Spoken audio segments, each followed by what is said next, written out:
Terus ayat yang ke-13, garam. Ayat 13, kamu adalah garam dunia. Jika garam itu menjadi tawar, dengan apakah ia dihasilkan? Tidak ada lagi gunanya selain dibuang dan diinjak orang. Yesus mengatakan kepada murid-muridnya, kamu adalah garam dunia. Kalau kita baca sebelumnya itu, Yesus di sana menyeraikan orang-orang yang diberkati, orang-orang yang berbahagia, orang-orang yang senang hati dan sebagainya. Berbahagialah kamu karena kamu sedemikian dan sebagainya. Dan di sini dia mengatakan kamu yang berbahagia itu, kamu ini adalah garam dunia, katanya. Kalau garam itu kehilangan asinnya, maka tidak ada gunanya lagi garam itu, melainkan dibuang dan diinjak oleh orang. Bagi kita hari ini yang biasa dengan garam yang sudah diproses, mungkin kita tidak dapat menyelami sepenuhnya maksud yang mau disampaikan oleh Yesus di sini. Hari ini kalau kita pergi di dapur masing-masing, kita akan dapat garam halus, garam kasar. Kita dapat garam putih, ada juga garam yang macam pink warnanya. Macam-macam garam lah. Garam tetap garam. Takkanlah hilang masinnya kan? Garam tetap garam. Kalaupun ia menjadi lebur, walaupun dia menjadi air, dia tetap masin garam itu. Dan kalaupun dia sudah jadi air, kita masukkan balik dalam freezer, keras juga. Dan kita pecah-pecahkan di halus-halus, garam juga, tidak hilang masinnya. Kenapa Yesus mengatakan yang kalau kamu kehilangan asinnya, kamu tidak ada guna dari injak orang? Sebabnya, sekurang-kurangnya ada dua perkara. Yang pertama itu, saudara, dikatakan pada zamannya itu, garam itu tidak diproses sepenuhnya seperti mana hari ini.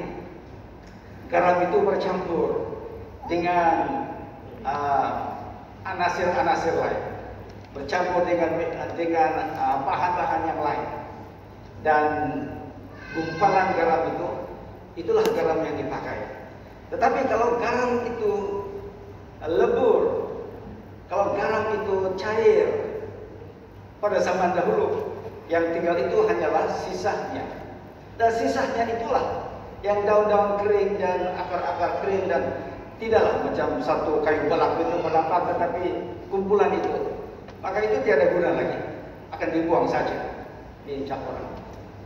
Dan Yesus menggunakan image ini untuk menggambarkan peranan kita sebagai orang Kristen.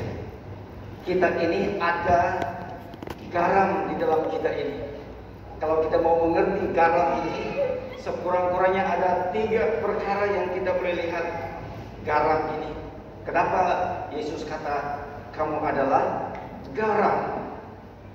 Yang pertama, saudara, garam ini boleh mewujudkan perisa atau flavor. Saya tahu ada di antara kita barangkali di sini yang kalau makan tidak mau masin sangat, ya tawar saja, tidak apa, tidak semua begitu. Tapi biasanya kalau kita makan lauk, kita mau juga yang masin lah, janganlah terlalu masin kan. Kalau kita ada sup ayam kah, sup lihing kah, kita mau juga garamnya. Saya dengar ada orang bergaduh waktu makan dan supnya itu tawar, dipukulnya itu meja, dia berdiri terus, tidak tahu dia cakapnya. Yang jadi mangsanya istrinya, karena dia pandai masak sup. Tawar dia bilang, bukan kamu. Nah, kamu pandai-pandai semua, kalah-kalah chef yang di TV itu. Ya lah. Nah ini garam. Kalau tidak ada garam, perih saja, tidak timbul. Yesus mengatakan kepada kita sebagai orang Kristen, kita ada sesuatu di dalam kita ini, unsur di dalam kita ini yang boleh menaikkan rasa perisa yang baik, yang sedap itu di dalam dunia ini. Kalau kamu tidak ada, dunia ini menjadi tawar. Jadikan itu sebagai satu laungan panggilan kamu. Kamu menjadi garam yang memberi perisa kepada dunia ini. Sehingga orang tertarik kepada kamu, tertarik kepada kita, tertarik kepada gereja.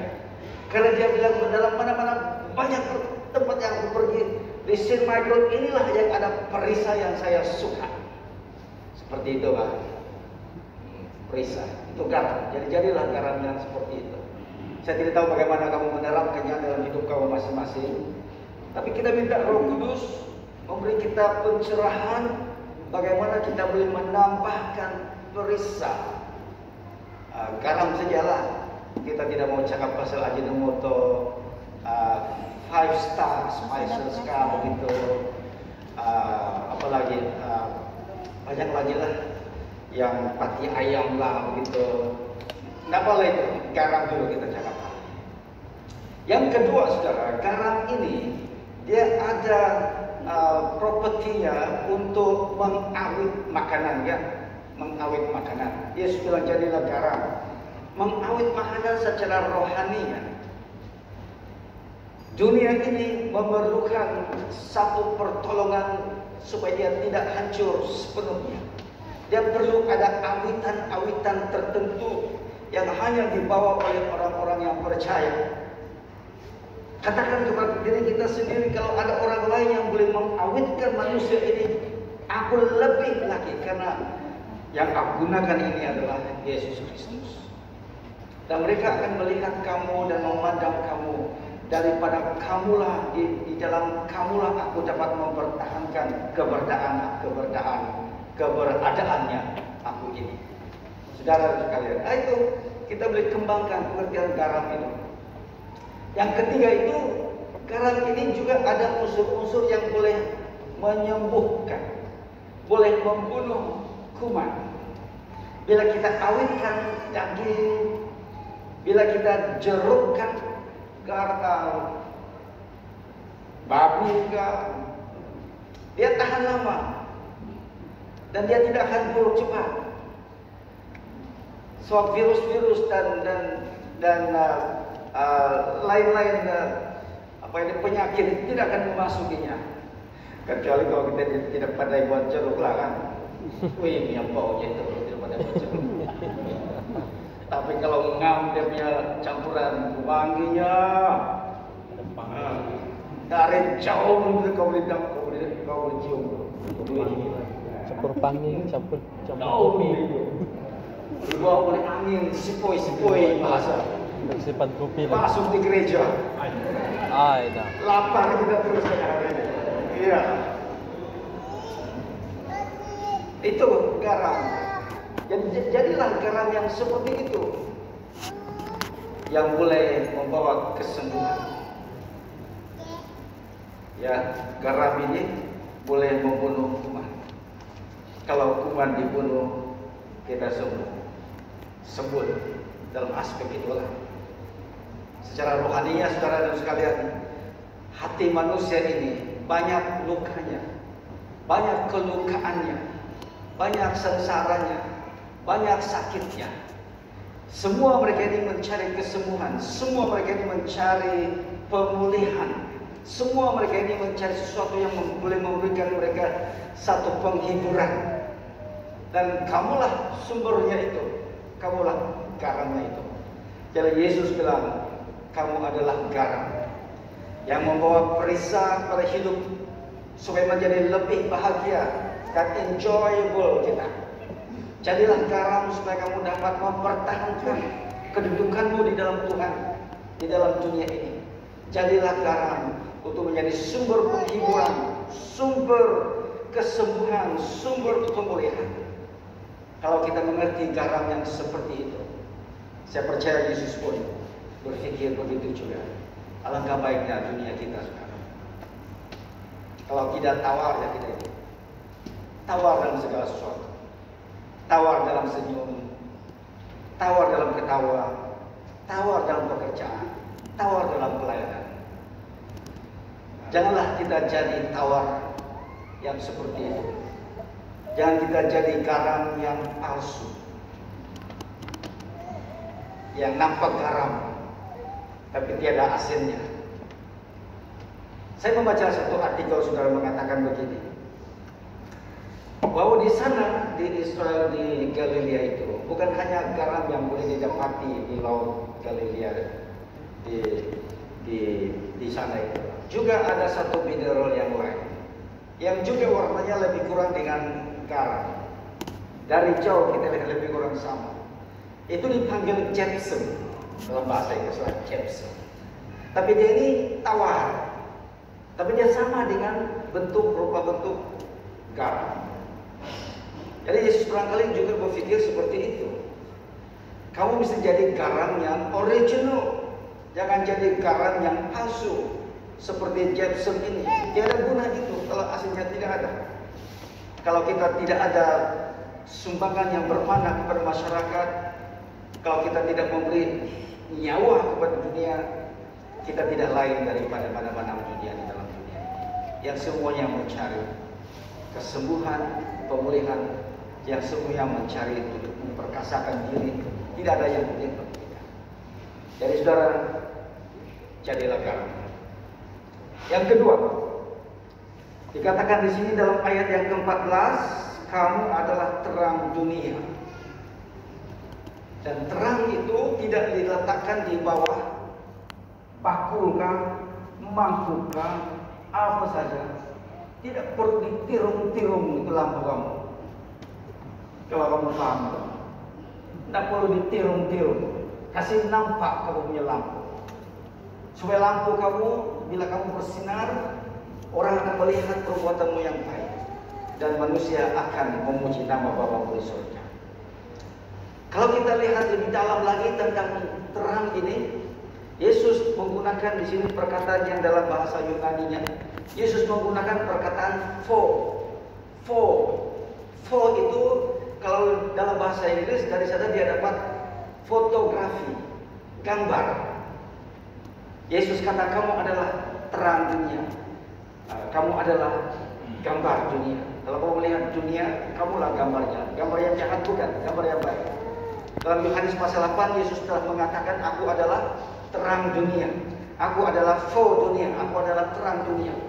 Sekarang kamu adalah terang dunia.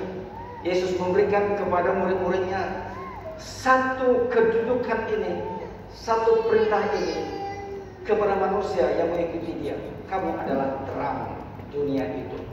Kamu mencerminkan, kamu menggambarkan, kamu mewakili Yesus Kristus. Tiga perkara kita melihat di sini. Yang pertama, kalau kita menjadi terang dunia, kita punya terang itu, mestilah yang terangnya siapa? Mestilah Yesus. Kalau kita mau sinarkan terang kita sinarkan terang Yesus, bukan terang yang lain-lain. Kita menjadi mirip seperti Kristus.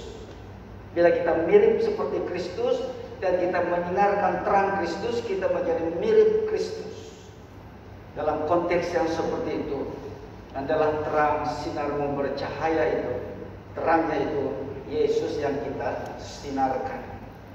Saudara dan sekalian, jadilah terang itu. Yang kedua di sini yang kita boleh lihat ini adalah bila kita punya sinar terang itu, harus kita suluh dengan lebih terang lagi. Jangan suluh malap-malap. Suluh itu harus terang. Jangan dipendam, jangan ditirung, jangan disimpan, jangan ditutup. Terang itu mestilah bercahaya. Tidak ada orang yang menyalakan lilinnya lalu ditutup. Tidak ada orang yang menyalakan lampunya lalu ditaruh di bawah paku. Karena fungsi itu adalah untuk menyinari, untuk menerangi. Saudara dan sekalian. Dan Yesus kata, kalau kamu lakukan sedemikian, orang akan melihat sinar terangmu. Apa mereka punya respon kalau mereka melihat terang sinarmu, perbuatan baikmu itu? Mereka akan memuliakan nama Tuhan kita di surga. Jadilah terang itu mirip seperti Kristus. Pernahkah kamu dipanggil orang, disebut orang Yesus? Pernahkah orang mengatakan kepada kamu, aku nampak Yesus di dalammu? Jadi saya dalam satu pengalaman, bukanlah bermaksud untuk membanggakan diri, bukan menyombongkan diri, bukan. Tapi satu ketika dahulu, waktu saya masih di sini sebagai staf di sini dulu, saya mengambil assembly ini tadika dulu di sini. Setiap hari Rabu, bisa ambil di assembly. Siapa kali saya punya jumpa waktu itu, ya. Dan saya mengajar tentang firman Tuhan, tentang Yesus dan sebagainya. Buat beberapa waktu, kemudian satu hari ada satu orang pelajar, anak kecil, datang ke office saya tengah hari bersama dengan mamanya. Dan dia bilang sama mamanya, nah itu Yesus, dia bilang. Dia tunjuk aku. Dia kan, itu Yesus. Jadi mamanya bilang, bukan Yesus itu. Itu Padre bilang, bukan Yesus, dia bilang. Jadi saya tidak tahu lah bagaimana dia dapat gambaran itu. Mungkinkah karena saya ini pakai jubah putih kah? Atau betul-betul dia nampak yang saya ini Yesus kah? Ataupun dia nampak perawakanku kah? Atau cara saya melayani, dia nampak karakter Yesus. Saudara sekalian, anak kecil kah, dewasa kah, setiap orang bila dia nampak karaktermu seperti Yesus, mungkinlah dia tidak akan panggil engkau Yesus, tapi dia akan kata, saya nampak Yesus dalam hidupmu. Saya nampak Tuhan dalam hidupmu. Saya nampak Tuhan dalam kehidupanmu. Dan itulah itu. Itulah gambar itu. Itulah image itu yang kamu sinarkan itu. Itulah terang itu yang Yesus kata kamu harus sinarkan. Bukan hanya Yesus, tapi juga semua yang berkaitan dengan pribadi Tuhan Yesus itu. Bila kita menampakkan, bila kita menyinarkan image Kristus di dalam hidup kita, orang akan mendapat andaian kamu ini adalah pengikut Yesus Kristus. Dan bila dia mengerti kamu ini adalah pengikut Kristus, dan dia nampak mirip karaktermu dengan Tuhan Yesus, pengampun, pengasih, pemulih, dan sebagainya, dia akan nampak ciri-cirinya itu dalam hidup kamu. Inilah orang yang telah membangkitkan rohaniku pada waktu aku tenggelam, katanya. Inilah orang yang membangkitkan roh sehingga aku dipulihkan. Nanti dia bilang begitu sama kamu, saudara-saudara sekalian. Bayangkan impak yang kamu boleh berikan kepada dunia sekelilingmu kalau engkau berbuat seperti itu. Nah, mungkin kita tidak boleh melakukan semuanya. Mungkin kita tidak boleh melakukan setiap pekerjaan baik. Tapi kita boleh bermula dengan kecil. Kita boleh bermula dengan satu. Karena satu itu berkuasa. Kalau kita setia dalam satu perkara, Tuhan akan memberikan kita tanggung jawab kepada perkara yang lebih besar. Firman Tuhan bilang, jangan pandang rendah kepada permulaan yang kecil. Dan bila kamu setia dalam hal-hal kecil, kamu juga diberi tanggung jawab dalam hal-hal yang besar. Nah, kita di St. Michael ini, kita coba untuk menampilkan karakter seperti itu. Apa yang kita boleh buat, kita buat. Sepertinya kalau kita di sini, kita ada tadika visi baru. Bayangkan saudara, tadika visi baru ini kita mengajar anak-anak dari kecil. Of course sekarang kita tidak ada tadika di sini sudah, tapi kita ada tadika visi di Kasapono. Bayangkan mereka ini kita latih dia dari kecil. Mereka membesar dengan pikiran-pikiran Kristen. Walaupun mereka bukan Kristen barangkali, mereka membesar dengan pikiran-pikiran. Inilah yang saya dapat nilai-nilai dari gereja. Dan suatu hari nanti, kalau mereka ini menjadi pemimpin, menjadi Perdana Menteri dan dia akan membuat kunjungan kehormatan ke gereja Saint Michael, mengatakan aku mau memberikan penghargaan kepada gereja Saint Michael karena dialah ini yang telah membentuk saya waktu saya masih kecil lagi. Dan itulah impact yang kita boleh berikan. Satu lagi saudara yang kita buat sekarang ini adalah kita ada sekolah di Seguntur. Dan sekolah ini adalah untuk mereka yang tidak ada dokumen. Mereka ini boleh lagi kita bilang pendatang tanpa visa. Rata-rata mereka ini tidak boleh masuk dalam mainstream sekolah kita. Rata-rata mereka tidak boleh masuk. Dan mereka ini akan membesar tanpa dapat mengetahui tentang hal-hal kebaikan dunia.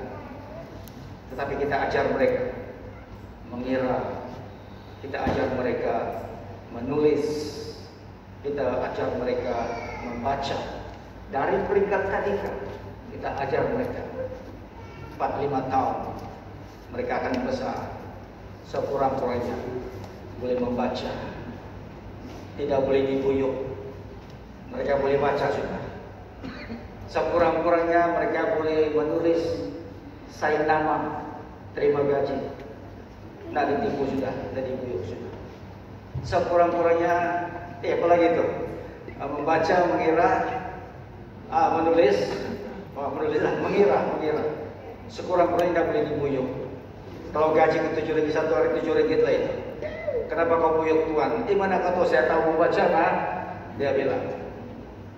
Dan itulah yang kita akan buat satu demi satu. Bayangkan saudara, kalau mereka ini kembali ke negara mereka sendiri dan menjadi pemimpin di sana, dia akan ingat semua guru-guru di Seguntur itu yang mengajar mereka. Setiap hari mengajar. Jadi apa yang kamu boleh lakukan? Kita pikirkanlah bagaimana Tuhan boleh memberikan kepada kita kodrat kurnianya supaya kita boleh mulakan sesuatu. Mulakan dengan satu, mulakan dengan yang kecil. Jangan kita takut berbuat baik hanya karena pandangan dunia sel terhadap perbuatan yang baik. Kadang-kadang manusia ini, dunia ini, kalau kita berbuat baik, dia pun sanksi menerima kebaikan. Apa yang dia bilang? Jangan-jangan ada udang di sebalik batu ini.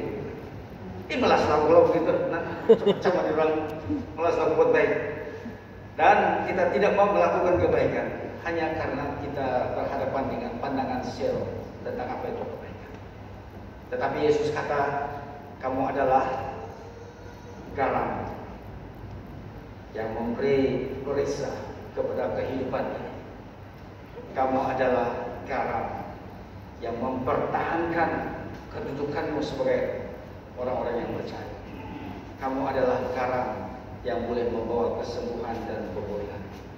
Kamu adalah terang, dan disebabkan terang yang bercahaya itu yang kamu lakukan di hadapan manusia, mereka akan memuliakan Bapa kita di surga. Percayakan tidak dia kepada Yesus Kristus, dia tetap akan hargai. Oh, ini orang Kristen memang bagus. Selalunya orang Kristen dikaitkan dengan perbuatannya baik. Apa saja yang baik? Mesti dari gereja. Apa yang dibuat mesti Kristen itu. Selalunya begitu. Tapi kalau itu pun tidak terjadi, malang sekali lah kan. So marilah kita sekali lagi diingatkan untuk terus menjadi saluran berkat bagi Allah, melayani sesungguhnya sampai ujung nafas kita, sampai rambut memutih, kita tetap akan melayani Tuhan.